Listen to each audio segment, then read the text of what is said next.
You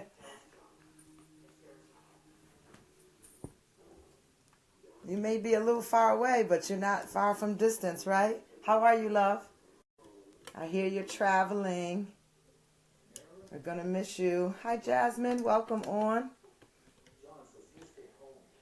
I'm having so much trouble trying to get this. Should have went and replaced it by now.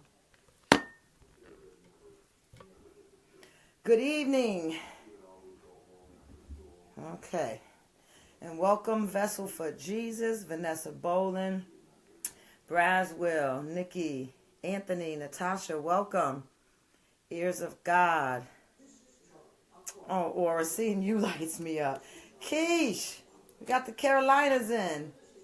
Bishop Wright, how goes it, sir?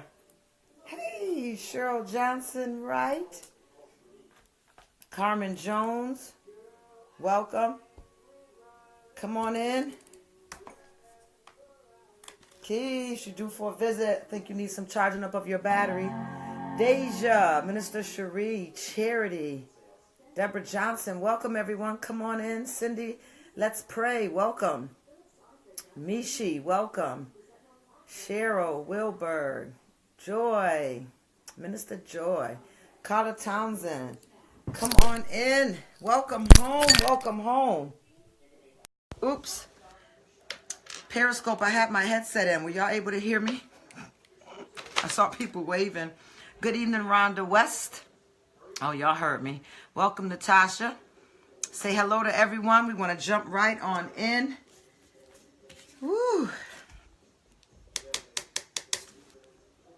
That's right, Cheryl. Hello, Apostle Ramai. Good evening, Ephesians 4:11 teacher, Will Torres. CW, welcome. Hey, Sharita. Oh, we're coming in good tonight. Let's go. Du Bois, I don't think I've seen your name in a while. What's up? Hello, Tasha Ross. Hello, Christine. Welcome, Kevin. Joy, those hearts are beautiful. I'm letting my computer start up so I can get my notes and we can jump right on in. Come on, say hello to each other. And let's get this party started. Hello, Anya. Evangelist Barbara, welcome. Maria. Welcome, everyone.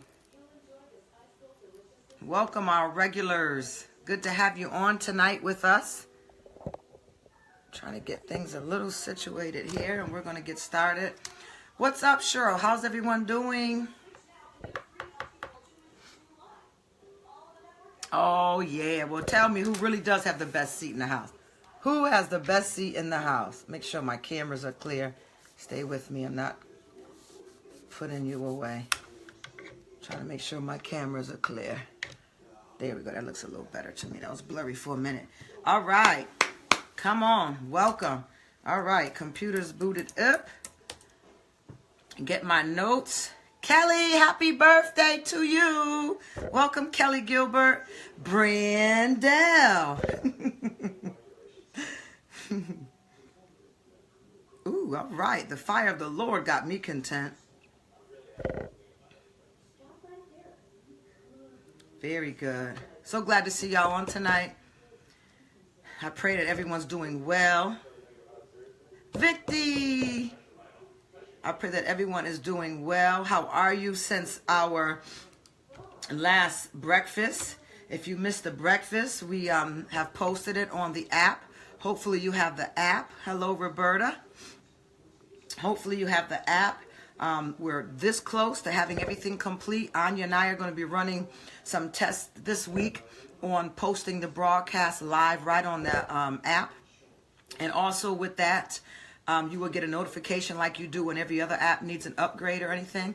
You'll see a notification for So Detox app, and it would tell you that we're live, and it would tell you when we posted some new information or instruction, or if I'm on there just giving private viewing to our delegates only. Absolutely. So Stay with us. We are really working hard. We're trying. No, we're not trying. We are getting ready for January. You know we're going to do Soul Detox for 30 days in January again. I had a few people inbox me and ask me that if in January, can I post last year's Soul Detox every day so that it can stay fresh before us and keep us working on it. And I say, yes, absolutely I can. However, I'm going to be giving you something fresh in January.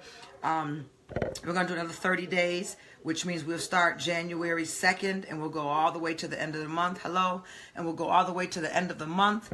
And we'll just see where we go from there and how things work out. But I'm excited. We're just trying to go higher and higher and bring things in better and better. We're not going back. We're not stopping where we are. We are delegates, and we are given a delegated authority to carry everything that has been entrusted and commissioned to us. So we're going higher and higher and higher and higher. Who's going with me? Come on, let me see some hands. You know those hands that look like this? Who's going with me? Hey, Cole Thomas. Praise God, Will. Absolutely. Welcome, welcome, welcome. All right, here we go.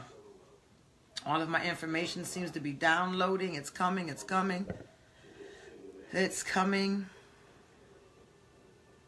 Hello, hello. That's right, come on. Let's go.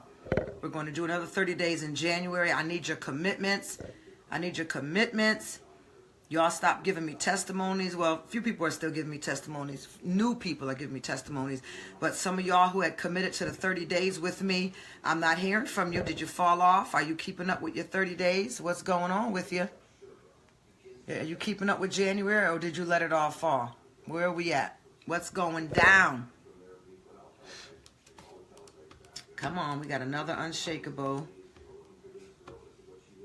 Come on and download. So make sure you download the app, please. At this point, where you would go is to the app section on your iPhone or your Android. And you will go on to your apps section and you will download something called My Church Apps. My Church Apps. And once you download My Church Apps, from there, you will download Soul Detox. You'll see in the search bar. You will type up in that search bar, Soul Detox. And that's where you download the app. You'll be privileged to a lot of information that everyone's not privileged to. There'll be special information going on there, special broadcasts, special sections for talks and debates. And it's not downloading Shakeable 4, so I guess we're going to have to give this thing a minute. I had internet problems all day long, and I just think it's trying to catch up. So I use the old trusty laptop to get the work done. All right, chapter 4. We are becoming unshakable. How many of y'all are becoming unshakable? Come on, let me see hands again. Come on, Apostle Emmanuel, welcome. I see you, Tamika. I see you, Pastor D. Welcome, welcome, welcome. Come on in. Come on in. Yes, you are, Apostle Emmanuel. You are online. Good to see you, too. Carmen Jones, good to see you. So good to see you. Okay, again, just to remind you, and for those who are on for the first time tonight, that we are coming from Apostle John Eckhart's book. He did a great work, in my own opinion, on the book called Unshakeable. Apostle John Eckhart's book is called Unshakeable. Elder Manny, welcome. Reverend Cherie, welcome. And I had asked everyone to get the book, and some people are calling it a little book club this month, and that's fine with me. What I'm working on doing with you really is a, I don't know what this is a rereading, a retelling of Unshakeable by Apostle John Eckhart. Ooh, excuse me. This cold from Florida. I went to Florida and got sick. Who does that? Went to Florida and got sick, and this thing will not completely leave my body. It's the craziest thing I've ever had. Craziest thing I ever had. Exactly. So the book is, Minister Caritha, you can go to wherever you get books from. You can download an ebook from Amazon. You can go to your Kindle, whatever phone apps you have or whatever. I have recommended that y'all get the audio version. The audio version, because it is actually being reread by the author. So because he has over 30 plus years of deliverance ministry experience, he is in fact performing deliverance on the hearer. He's reading the book himself, chapter by chapter, and after a certain part, like maybe chapter 8 or something, he's going to begin doing some minor deliverance over the reader. So he has 30 plus years of experience in deliverance ministry. I don't think you could be in safer hands than that. So I recommend you getting Apostle John Eckhart's book. The book is entitled Unshakeable. To me, it is a fabulous work that he has done. And I don't know how I've taken on this assignment, but I've taken on this assignment. Don't even know the apostle. I respect him highly, especially from his work. I respect him highly also just by some of the periscopes and things that I have followed about him, that he seems to be a very integrous man of God. I've followed a few of his spiritual sons and daughters who seem to carry that same integrity as he carries. So I think it's wonderful, and the Lord has championed me to be a supporter of his work. So I'm excited about it, and I'm grateful. And I'm more and more grateful that I'm able to share that with y'all and bring a blessing to this house. Okay, I think the volume's good. And that's what we're doing. The book is Unshakeable, Apostle John Eckhart, and it is a fabulous work. And I'm asking you to get the audio version. So welcome on tonight. We're going to finish tonight. We're on chapter 4. Chapter 4, I still am going to keep my word, and I'm going to bring on someone great, hey Marcus, to give us some feedback on when rejected personalities, or when someone with rejection joins your church, your committee, your company, your team.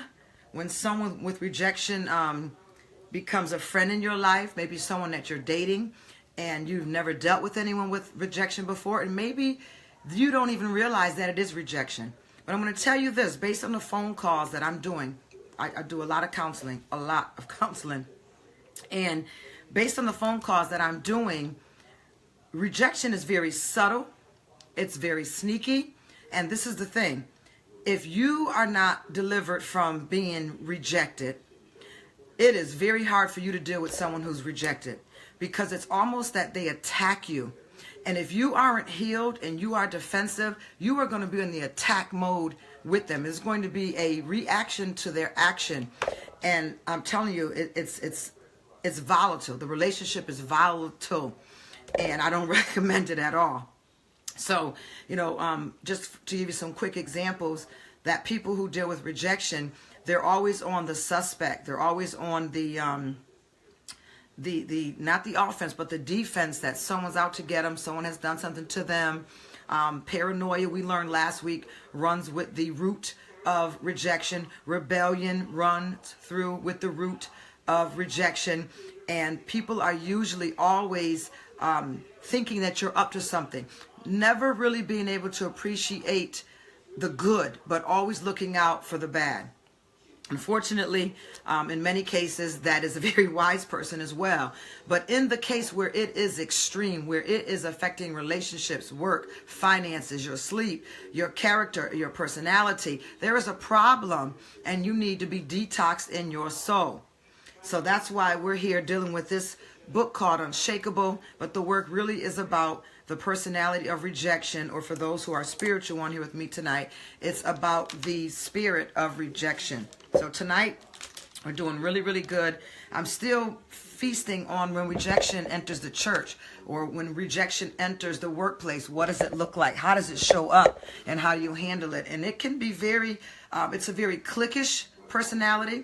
It looks for clicks. It looks for people who are like them, or people who are hurt or broken. This particular person with this personality, they look for people who are cast away, left out, abandoned, and even naive. And they look to use you for their ploy and their plot. And usually what happens is they get you on their train of all fences that they have, and they cause you to lose out on great relationships or friendships that you have made with people that you have had no problem with. But because they've had a problem with them, they kind of work your naiveness and sway you in a direction that continually causes you to lose opportunities of great opportunities, great people, great relationships.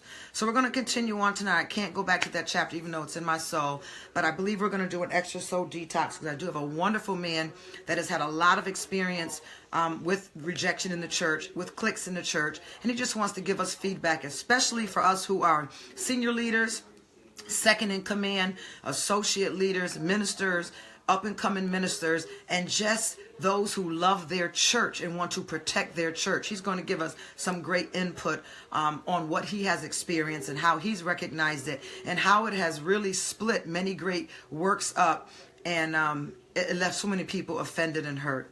Amen. So welcome on tonight. We're dealing with becoming unshakable.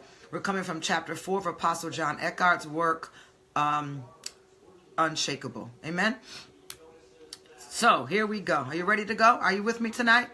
Can you hear me? Is the hearing good? Is the seeing good? Can we roll? Come on, talk to me. Can we roll? Come on, I see hearts. Come on, get out your journals, get your pens, get your pencils. Let's go. We're becoming accountable as we become unshakable. We are going to be, hey, welcome, Beverly Ann from Atlanta. Did you bring that snow to Atlanta? All right, they're saying, let's roll. Let's roll. Storm within a storm. Kind of what I was talking about already with everyone tonight. A storm within a storm.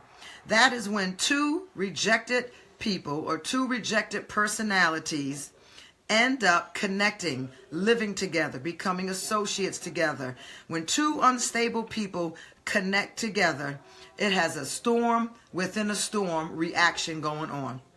If you're in a stormy relationship, a stormy friendship, a stormy marriage, it might be in part that two rejected people have become one who are trying to live together, associate together, and what has happened is what they have created is a storm within a storm. And they'll have many touch-ups and many touchdowns, and that does not give an assurance that things are going to clear up one day. What that tells you is that we are unstable in all our ways. Our scripture that we've been talking with comes from the book of James. Are y'all with me tonight?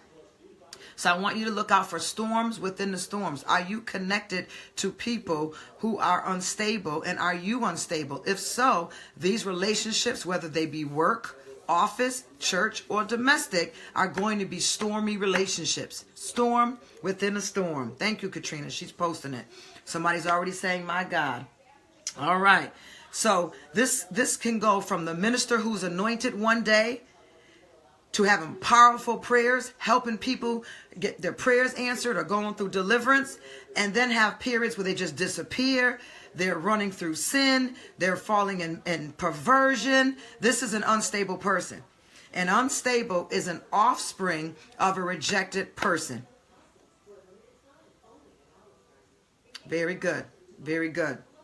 Unstable is an offspring of a rejected person. So this can be from the minister in the church who is highly anointed, up one day, praying for everyone and seeing prayers being answered and blessings being manifested and fruit is coming forth. Then the next day you don't see them, or the next week you don't see them, or 2 Sundays you don't see them anymore. Then they fall into periods of sin, periods of perversion on their life. That's an unstable person. And that unstable, remember, is a shoot from rejection.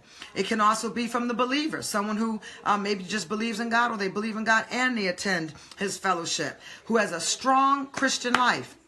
Someone that you model after. You know, I want this part of their prayer life. I want this part of their commitment. I want to be loyal like them. I want to be on time like them. Just something about them just always seems to you to be a reflection of a stronger Christian. And then all of a sudden they have periods of backsliding.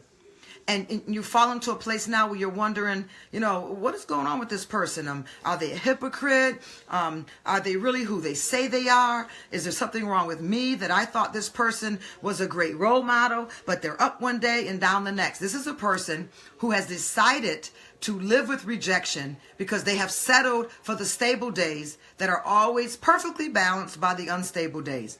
People think they're crazy, schizophrenic. They're even called hypocrites. And they look as though they are hypocrites. But what they really are battling through a traumatic incident or many traumatic incidents that have happened in their life that have caused them now to be unstable.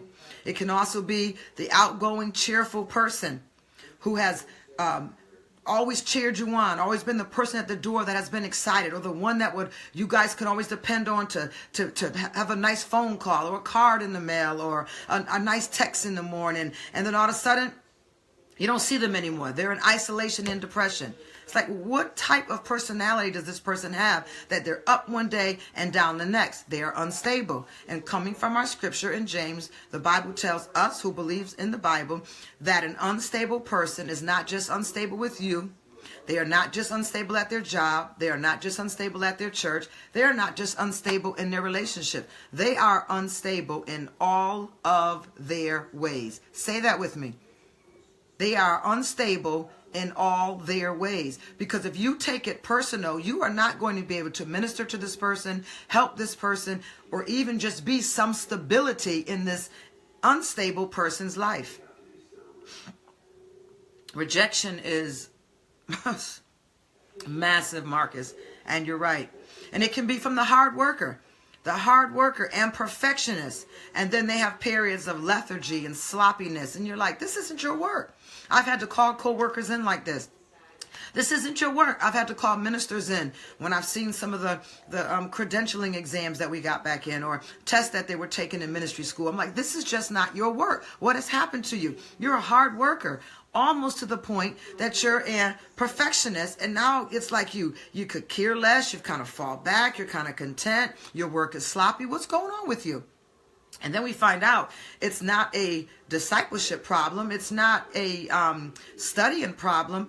It's a personality problem. They have been traumatized by some form of rejection or perceived rejection in their life that is affecting their adulthood. All right?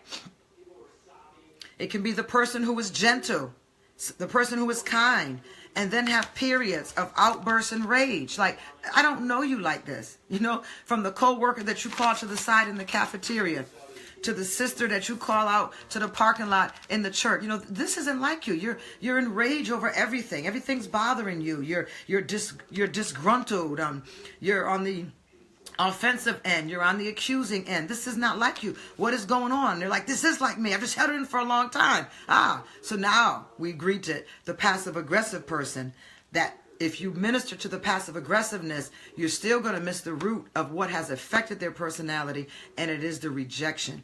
So if we're going to minister, if we're going to pastor, if we're going to start churches, we have to understand that this is way more important than just preaching. Way more important than just preaching. People need deliverance. People need healing, and they need time to heal. You can't put gifted people in gifted positions. I got an asterisk there. That requires character, integrity, stability, commitment, loyalty. You can put a gifted person in a gifted position, but you cannot put them in a position that requires loyalty, commitment, stability. Come on, someone tell me tonight before I jump in a little bit further. You go ahead, Aura. She's making me laugh on Periscope. Tell me quickly, what does relationship and covenant require? Come on, let's go. What does relationship and covenant require? Who's going to be the one to tell me tonight? Relationship and covenant. What does it require? Aura, Anya, stability. Relationships and covenants require stability. Thank you, Nisi, my Periscope family. They require stability. And when you are not stable, you cannot offer commitment. When you are unstable, you cannot offer relationship or covenant because you're not stable. Listen, I want to share something with you. It's even to the serious point that I've had someone call me and say, they're in counseling with me, and they said, you know, I've got a chance to get out of my contract and get onto a contract with someone else. It's a better rate. My plan is $90 a month. On this plan, I'll just be another line on their plan, and it'll be for $30 a month, and it's going to save me money. Apostle, you're helping me budget every month, and you're teaching me how to budget, and you're teaching me how to put money in the bank and how to be a blessing, and also how to pay my bills on time, and my credit numbers they're going up. So I found a good way to save some money. And I'm going to end my contract, which is $90 a month, and I'm going to get a contract with someone who's $20 a month, and I'm going to save $70 whole a month. What do you think? Do you think there's anything wrong with that? And I was just going to go ahead and do it because I felt it was a stupid question, but I'm going to ask you because you are helping me with my budgeting, and I don't want to be unstable and say that I need you to help me budget and then the next day make decisions on my own. I need to show stability in everything that I do. So what do you think? So I began to talk to them and show them all the ways that for the last 30 days they have shown instability in their life. So this is a covenant. This is a contract that you're going to get on with this person. Not for 30 days, for 2 years. You're going to get on for 2 years with this person. 2 years. So when you get on for 2 years with this person, and we have not even hit the iceberg, we haven't even melted the ice yet to teach you what it means to be stable and to keep you on a consistent path, what do you think is going to happen when you save $90 a month, $70 a month, and lose that friendship? Have y'all seen it? You're going to save $70 a month, and your phone's going to be turned off in about 3 months. You're going to save $70 a month, and you're going to be in small claims court because you've stuck someone with a new phone and a contract. I get calls like this because I also do budgeting. I don't just help with the soul. I help people be developed as ministers and prophets and, leadership. And so they're trusting me with their finances when they call to get help for finances. And again, I stress it again, relationships and covenants require stability. If you are not stable, do not do contracts and covenants and relationships with people. You are not ready yet. It's not that hard. But if you value the relationship, if you value the friendship, do not do it. Keep paying the extra $70 to preserve the relationship. The relationship is worth it. Very good, Crystal. The cost is high for loss of a friend. Absolutely. And reputation. Because once a friend is scorned, they may be now an enemy. And enemies will take time to share every bad thing you ever did, especially if it's only one time, and never share the 99 things that you did well while you were friends with them. You ever notice that? That a good friend will end up being a greater enemy? And your relationship has been for years, and they've never gone around telling everybody the good things that you've done, how you helped them through pain and heartache, and you were there when their children was born, and you were there when their parents died, and you went through their graduation, you were there when they had their breakup, and you've two have always had a relationship where you helped each other balance the budgets when each other's was short, you carried each other, such a great relationship. But as soon as that relationship is troubled on one end, that great friend becomes a greater enemy, and all the good things that you've done for them, they'll never mention, but that one bad thing you did by breaking covenant with them is going to spread like wildfire. It is not worth it. Let's continue to develop you. Let's eat up that $70 a month until we're able to find you another way to save it. And thankfully, by the end of that call, we were able to find them another way of saving. We just had to get them out of the mindset that they needed an $800 phone, that they could actually get a $99 phone and save $100 a month. Amen. All right. So you get my point. Relationships and covenants require stability. Stop risking both at the sake of something that seems like a quick fix. Someone said it sounds like don't burn bridges. Absolutely. Even when you don't mean to burn them. Relationships and covenants require stability, and unstable people cannot offer stability. Double-mindedness. Double-mindedness affects churches.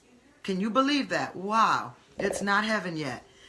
Double-mindedness affects churches. Why? Because churches are fellowships, and fellowships require stability.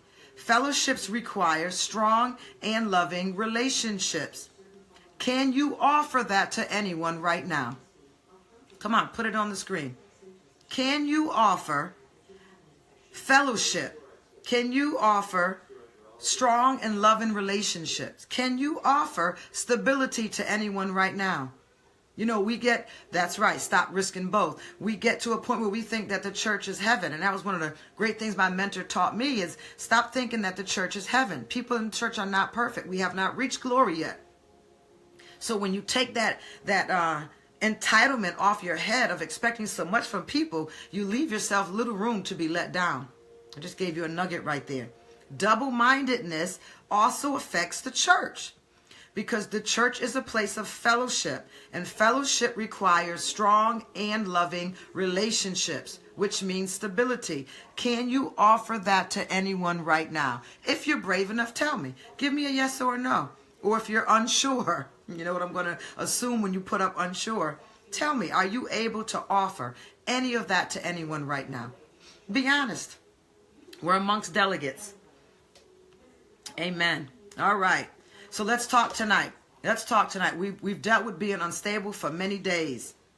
I think 4 weeks, in fact. Tonight we're going to zoom right in and we're going to jump into the spirit or personality of rejection. The spirit or personality of rejection. Stay on with us. You'll get it. I'll help you answer those question marks.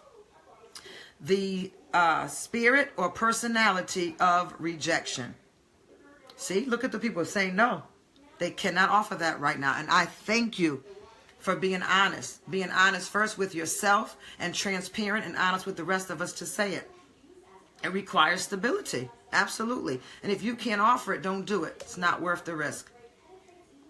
So the spirit or personality of rejection. Rejection. Let me give you the definition for rejection. The sense of being unwanted. It is the sense of being unwanted. Did you get that down? The sense of being unwanted. The definition for rejection. The sense of being unwanted. But listen to this. But wanting to be loved, but at the same time convinced that no one does. Rejection, the sense of being unwanted, but wanting to be loved, but being convinced that no one does.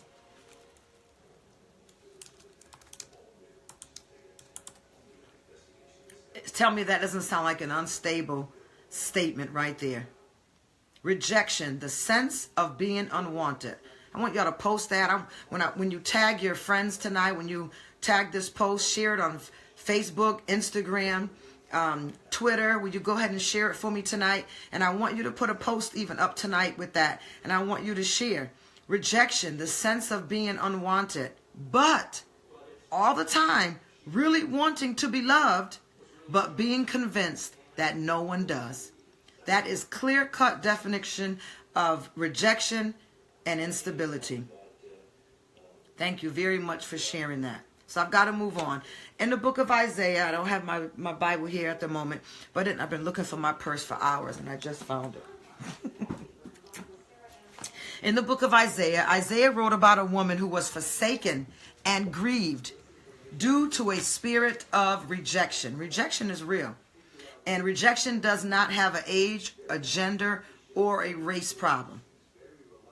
Did you hear me? Rejection does not have an age, gender, or race problem at all. In the book of Isaiah, Isaiah wrote about a woman in Isaiah 54:6. And he said to this woman that you have been or you feel forsaken and grieved due to a spirit of rejection. Rejection is real. One of the problems with rejection is that it causes the rejected personality to seek withdrawal. Withdrawal and isolation. And if you pay attention to the withdrawal and the isolation, you're going to be completely oblivious to what's really going on with your friend, your associate, your spouse, whatever it is. A church member, somebody that you're counseling or meeting with, or someone that you decide to have lunch with, or you met in school. If you get thrown off by people going in and out of isolation and in and out of withdrawal, you're going to miss the fact that you're dealing with a rejected personality. The withdrawal and the isolation is defense mechanisms to protect them. They do this because they're testing to find out, are you going to reject them too? So defense mechanisms is withdrawal and isolation. But what we need to do, and I hope we can get to a few of it tonight in my 15 minutes that I have left, is that we need to uncover the entry point for this trauma in your life. We need to uncover the entry point for when this trauma happened in your life. And I want you to get this visual for me tonight. Rejection. I want you to picture rejection, because sometimes we can't bring the reality of it until we can actually see it or have a metaphor for it. But I want you to see rejection as a wound, some kind of wound that you have. And you got cut, or a piece of your chunk of your skin was snagged on something while you were working with a tool or whatever, and you have a wound. And you never put Neosporin, alcohol, Vaseline, you never put anything on the wound. So what happens to a wound that doesn't get treated? Tell me what happens to a wound that never gets treated. Rejection is painful, and we're going to get to the point tonight of where it comes from and when it enters. Anyone have an idea? It gets infected. Very good. What happens to a wound that has never been treated? It cannot heal. And what happens is worse, is it turns into infection. When you have wounds that are not treated, they do not heal, and worse, they turn into infection. That is how I want you to think of rejection. Whenever you deal with it throughout your day personally or in contact with anyone else, I want you to see it as a wound, because it will keep you from mistreating someone when you realize that they have a cut that has never been treated. Therefore, it's never been healed, and now they have an infection. But do understand that infection can spread.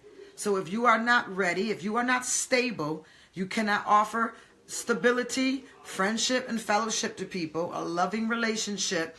You cannot enter into relationship with someone who has a wound that has not been healed and has now turned to infection. Infected people are never happy. They're miserable. They have an infection. Can you see it with me? So there's a point I want you to ponder tonight. As a matter of fact, I'm going to give you 2 points. 2 points I want you to ponder. First of all, rejection affects identity. Come on, right back to me. Rejection affects identity. Become contagious. Infection ain't no joke. Come on, Marcus. I love it. Rejection affects identity. Thank you, Anya. Rejection affects identity. Because number one, the rejected person feels like something is wrong with them, and then they end up rejection themselves. The rejected person has an identity that has been affected by the rejection, whether it's from childhood or adulthood. We'll talk about those before we get off this line tonight, prayerfully. But the rejected person feels like something is wrong with them, and they end up rejecting themselves. Something has to be wrong with me. Why was I touched at a young age? Why did my parents leave me at a young age? Why did Auntie so-and-so mistreat me when she was supposed to be watching me and taking care of me? Why did Grandma never come to see about me? Why was my dad never in my life? Why was my dad in jail? Why did my mom die? It must have been something wrong with me. I learned this in all the studying that I did do about mourning and divorce and children, is that children think universally. Children think universally. That means they think the world revolves around them, that anything they do, anything that happens is because of them. Children think universally. Sadly enough, when you are rejected in your childhood, that universal thinking grows up with you, and you end up believing that when things happen in life, they happen because of you. Now I'm going to tell you the other side of that person too, who has to compensate themselves for that feeling, that they'll be the extreme opposite. They'll blame everyone else. They'll have a high ego. They'll be full of pride and exuberating vanity, and it's hiding rejection. It's all built around rejection. Number two, then the rejected person, they'll take on this, no matter how subtle, false personalities. false personalities. That's going to take some time to discuss, so I can give you the 2 points right now, and we'll deal with false personalities maybe on our next lesson. But fear is another mountain. I hope you guys are keeping up with this so you can keep up with what we're talking about here. That rejection, it affects our identity. Making a mistake in deleting word. Rejection brings out fear. Rejection has defense mechanisms, and it's called withdrawal and isolation. Rejection brings out instability. Rejection, that's right, Bishop Wright, thank you. Rejection, it brings out, what else did we say for the sake of teaching this tonight? Rebellion. There's a lot that comes out. So when you deal with the fruit, when you deal with the leaves, you miss the root of what really is going on. So you're attacking someone's withdrawal and isolation. You're trying to minister to somebody's identity. You're trying to help someone from feeling unwanted, when really the root of that whole problem is their rejection. And when you can get to the rejection, which is the root, the leaves and the fruit will automatically die off, and fresh fruit and new leaves will grow on that tree. You got to deal with the root. I'm helping you ministers and deliverance ministers on tonight. Fear is a major mountain, or a stronghold, as we often know that terminology a little better. Fear is a major mountain or stronghold, more commonly known in the person living with rejection. You see all the things that make us unstable? Now this person lives with a lot of fear. And one of the fears that they live with is being rejected. You know, I hear all the time, I want to go out, I want to meet people, but I'm afraid they're going to reject me. Well, you're not ready to meet anyone yet. Let's keep dealing with the rejection.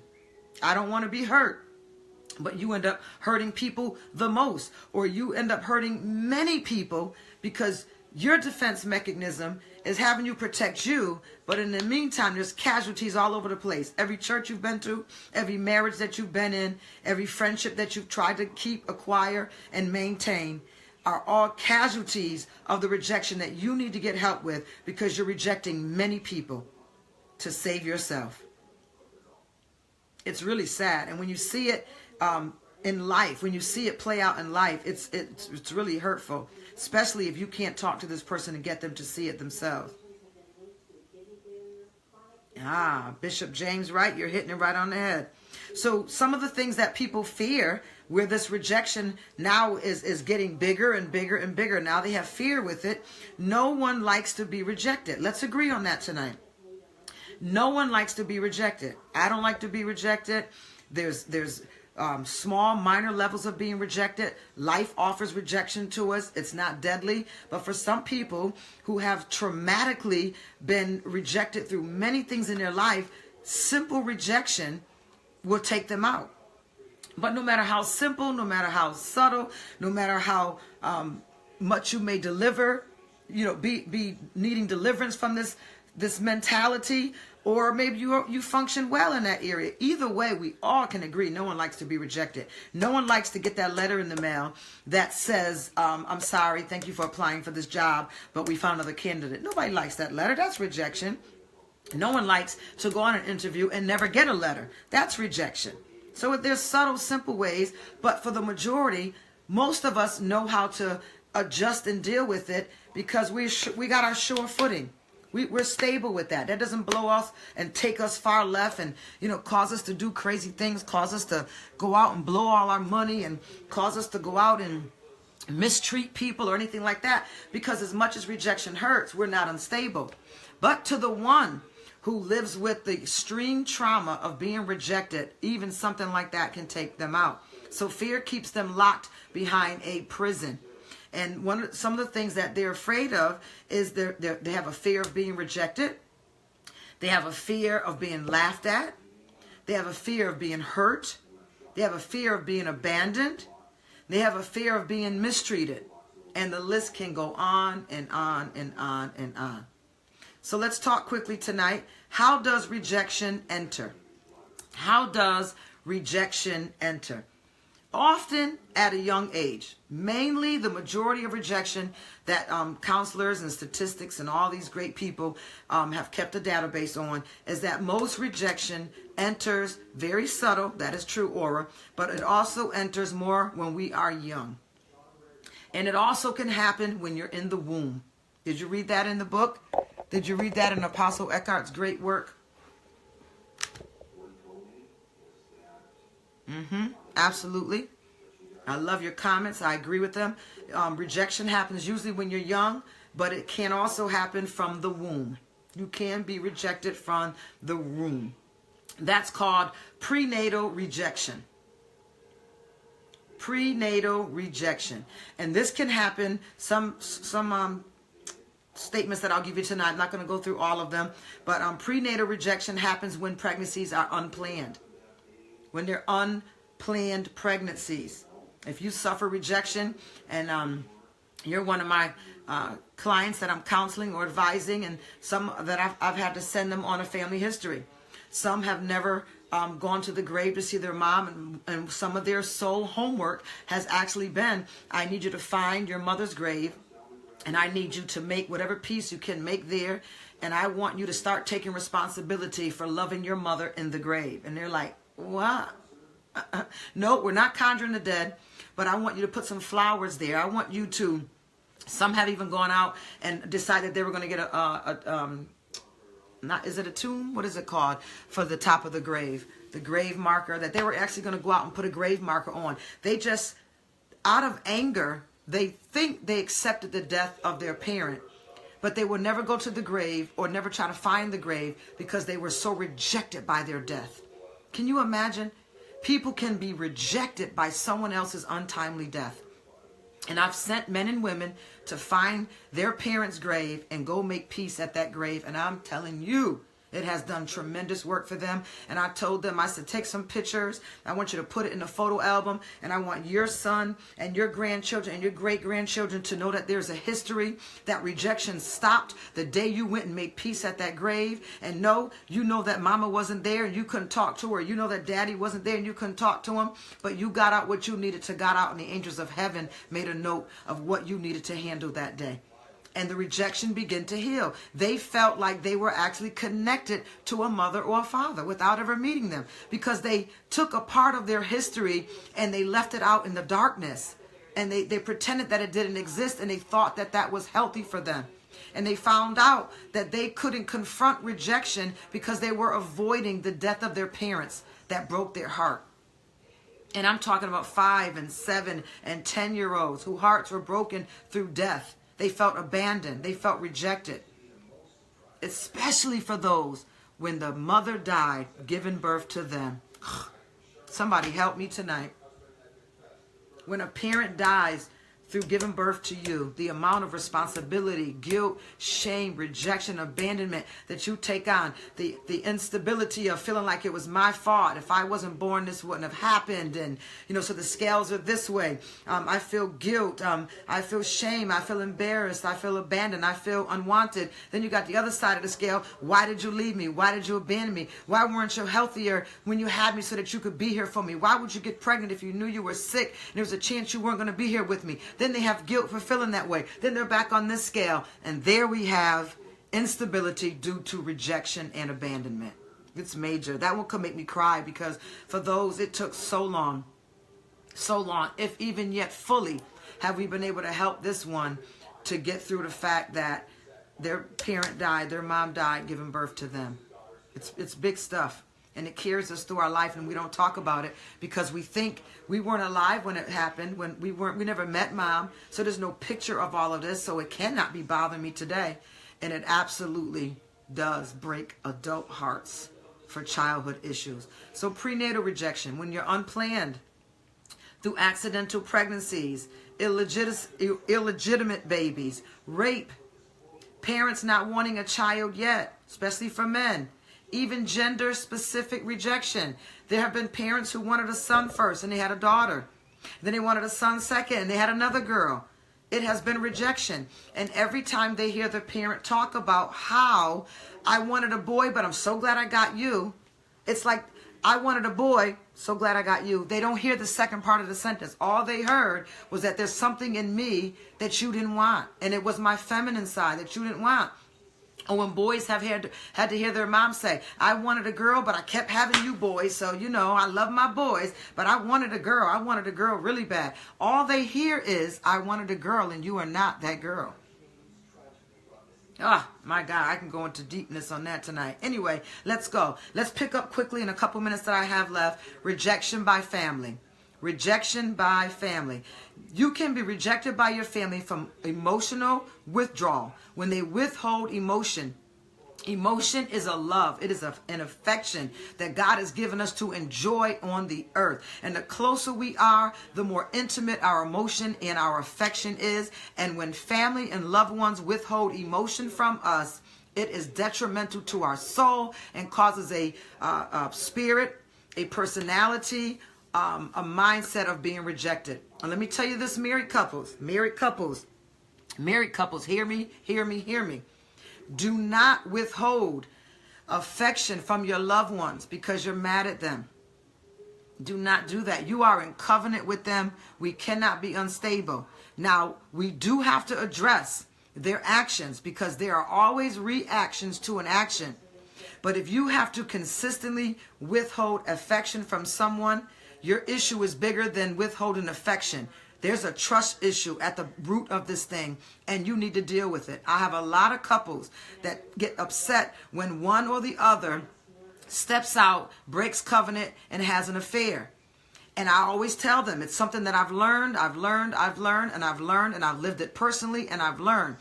The marriage did not break at the point of the affair. The marriage did not break when he or she slept with someone else. The marriage broke before that. Tell me, where could that be? And we begin to do our archaeological dig. Most times I hear from one or the other in the marriage that one, believe it or not, men do this often. Withhold emotional support from their wife and causes things to trickle in the marriage that results in what could be an affair. And we begin to attack the fact that they have been unfaithful when really the breakdown in the marriage actually started before the affair. Why did I call out men in this particular area? Because what drives women is emotions. And when men withhold emotional support from us, we look for emotional support elsewhere. For men, usually it's sexual. When we withhold the sexual intimacy to our spouse, they have a problem because men relate sexually. They relate by eyes. Women relate by mind. So when the husband withholds the emotional support of a wife, you are having a breakdown in your marriage. And whether it takes 1 day or 3 days or 3 years, there's going to be a breakdown, and there's probably going to be someone else entering into your marriage covenant because you withheld something that is necessary for her to live on. As necessary as water and air. So withdrawal by the family can be with emotional withdrawal, physical abuse is rejection within the family, abandonment, and adoption. Oh, I have such a great teaching on adoption that I've learned. Welcome, Apostle Martha Melvin. All right, rejection in the family. We're going to move on now to rejection in society. Rejection in society. You are rejected in society when you are not accepted by your peers.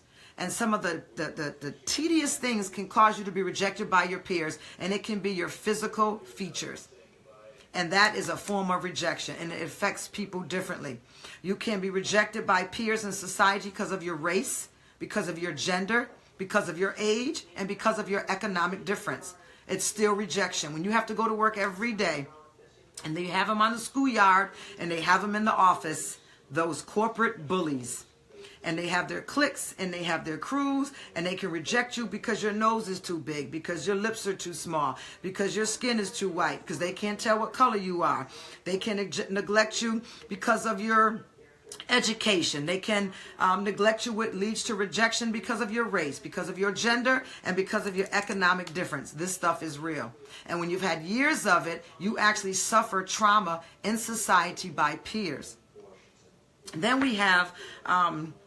don't want to go further. Oh, here we go. Then we have rejection at the beginning of life.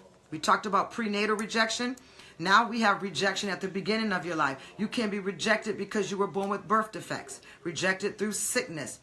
You can be rejected, come on, this is a big one, because you are the middle child of favorites. Come on, is that drop the mic? I love you too, Apostle. Is that a drop the mic moment? 3 blessed children, but because you're the middle child in between 2 favorites, you are suffering rejection. When your father shows weakness in their roles, it causes the child to suffer rejection. This one right here blew my mind. Now, I had taught this for years, but I never had any, if you will, circumstantial evidence. I couldn't find anywhere in Bible or book that explained to me why do women suffer when they did not have a male role model in their life that was strong. Now, I've met a lot of women who were raised by both parents, and they've had issues that, in my opinion, they should not have had. And then I've met women who didn't have a father in their life and did not have the same issue as those that did.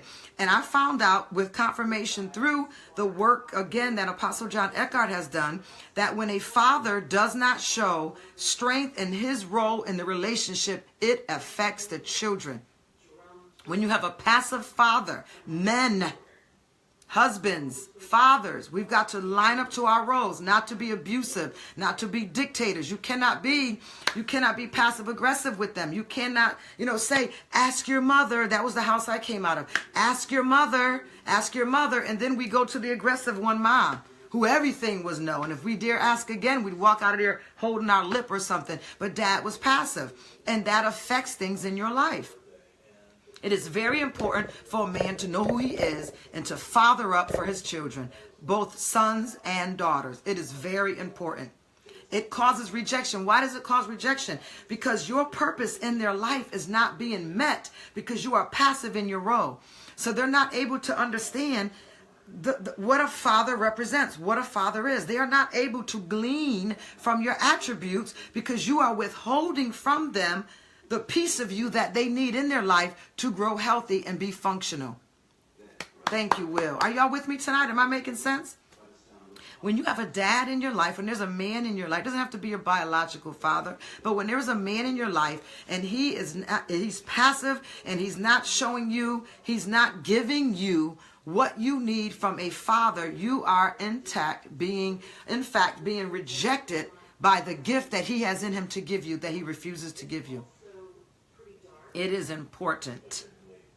And it will show from the women what kind of men she picks. And it will show from the men what kind of women he picks. Parental roles are very, very important. Rejection starts at the beginning of life through molestation and incest. Arguing and fighting parents that does this in front of their children. It rejects the child. Alcoholism. Failure to be forgiven or trusted by your parents causes you to be rejected. That's why, parents, you cannot baby your children. You have to, in fact, give them little life lessons where they can see that you trust them because it makes them feel secure and strong and not rejected that you have to do it because they are not good enough to do it or because you don't trust them. So you withhold opportunity from them because you don't trust them, and that opens up the door for rejection. It can also happen at the beginning of life from family members who have sudden death or sudden imprisonment. When parents have children that they have no interest in their schoolwork, that is rejection. And children left home alone too much, they cause the children to suffer a form of rejection. Rejection later in life happens in broken engagements. If you have been engaged and the engagement broke, that is rejection. Why? Because I say it every time. We were not made. Our original intent and purpose and plan was not to have a life like this. So we were not built to survive such heartache and heartbreak.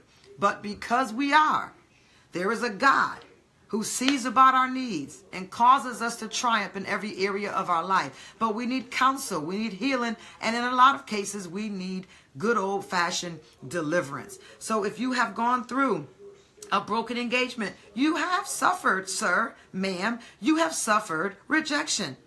If you have gone through a breakup in just your dating season, you have suffered rejection. Divorce, you suffered rejection. If you've been deserted, That's rejection. Even death, early death by someone you love, you are suffering rejection. We talked about this Sunday in church. If you can take the time and go on the Apostles' House YouTube, get Sunday's message. We dealt with rejection from death. Mental cruelty by your spouse, that is rejection. And now that you know a little bit about a rejection, trace everything that goes with it. From unstable, from fear, from rebellion. I bet you it's in your life now. Because of the cruelty that you suffer from your spouse, you are taking rejection every time you suffer that cruelty. Shame in your family, prison term, inability to find relief from mental, emotional, or physical problems is a form of rejection. Being fired, let down by trusted people, financial embarrassment, being fired from a job, unable to find employment is all rejection later in life. Yes, that's what I'm talking about right now, Brother Future. What about trust issues as adults? This is rejection later in life, is a topic I just ran through. That's for adults, and it is in there. You are 100 on that. Rejection will cause altered and extreme behaviors. Vessel for Jesus gave me a super heart. Can we take a moment right now? If you have on your Periscope page a little heart in the bottom of your screen, can you go ahead and give me a super heart? According to Periscope, it is very important to them to help me get this message about. It's about children and adults. It's about male and female. It's a general open book conversation. If you have super hearts, can you send up some future hearts, some super hearts right now? Because according to Periscope, I need them. I need 155,300 and something of them in order for them to take this message serious enough to send it out and do the work. Thank you, Mishi, for a super heart. Thank you for a super heart. Come on, Periscope. Send me up a super heart. If you don't have one, you need to flip your screen when we're done, and you need to sign up to be able to give super hearts. It is important for us to get Soul Detox message up. Thank you all on Facebook Live that are giving me the thumbs up and the super hearts right now. Someone else is giving me super hearts. Thank you, thank you, thank you. We need them to get this message across. Let me finish just so we can get done. Just about done. Rejection also alters and causes extreme behaviors. It alters your behavior and it causes extreme behaviors. This person's behaviors and the spirits that follow the rejected personality. Okay? We're going to deal with the person's behaviors and the spirits that follow the rejected personality. Thank you. Come on, send them up. Lust. People who suffer from rejection have major lust issues. Not normal lust issues, major lust issues. Why? Because of rejection, they lack true love. So lust is a form of compensation to cover them for the substitute of the true love that they're not getting. If you suffer with lust and you felt like you fall into this category of a rejected person, and you want to know where lust fits in, this is where lust fits in. It fits in because it is a substitute for you for true love. And remember, for the rejected person, you may have true love. You might just have it. But remember how I opened up? I opened up telling you that rejection is the sense of being unwanted, but wanting to be loved, but convinced that no one does. You may really have true love, but because of this deep-rooted rejection, trauma, personality that you have, you are caught up in a lust tunnel because it is a substitute for true love that you don't believe you deserve, that you have, or that you've earned. Come on, y'all, help me out. Altered and extreme behaviors in the rejected personality, sexual behaviors at a young age, sexual impurity, adultery, seduction, heavy masturbation, incest, fantasy lust, and uncleanness.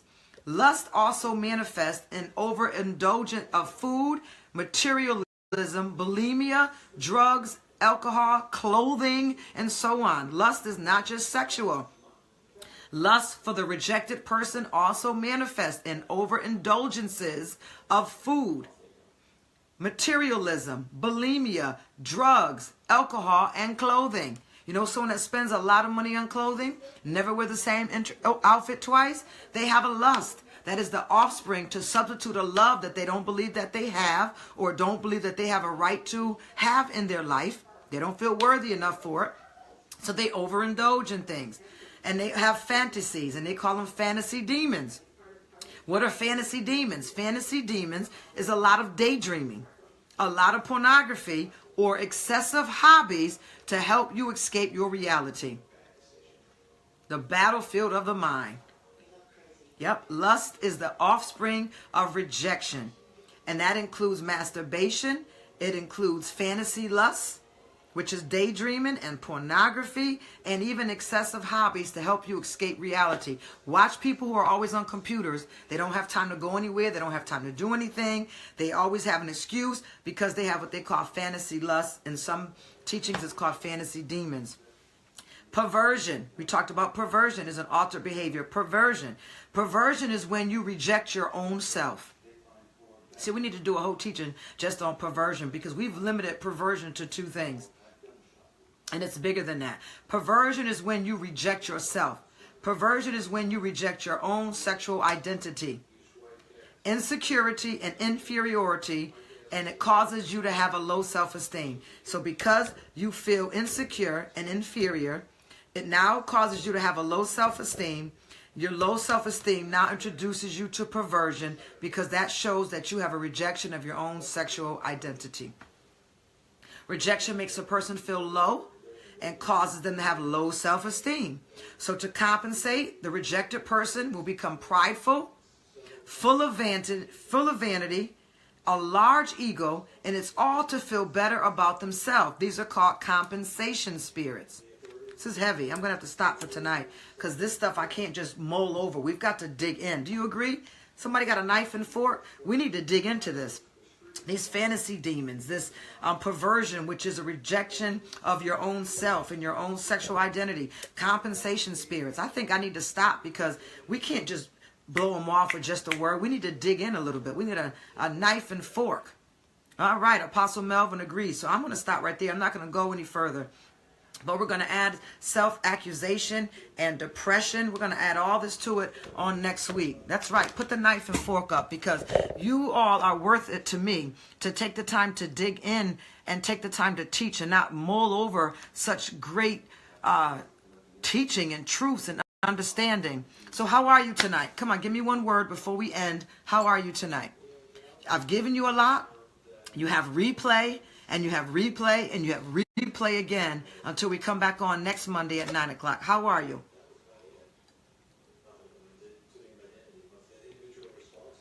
All right, Brother Future. He said, great. I've had a couple of men inbox me lately that's worth mentioning because they were very thankful for the teaching. And they said that they see how this even works for men. And this isn't just a woman thing. And we need to stop making emotions about women because a lot of men suffer because they don't realize that they have emotions, that they're able to talk about emotions and deal with emotions. And it was very encouraging in the conversation because he mentioned some of the things in his childhood. And, you know, it's just good to see the men jumping on board and understanding that we need deliverance. We need healing. We need help. We need a place, first of all, that's safe for us to talk. Bless you. Bless you, Brother Future. Thank you so much for even telling me that. That encourages me, just him saying I needed to hear this. I'm going to help you.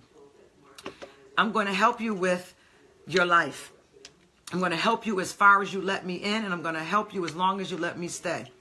But that is my commission, to help you become the better you. You can't ignore this. You know, Monday nights are good. Monday nights are going to help you for a while. January is going to help you for a while. But there's going to be a point when you're going to have to admit to yourself you need some one-on-one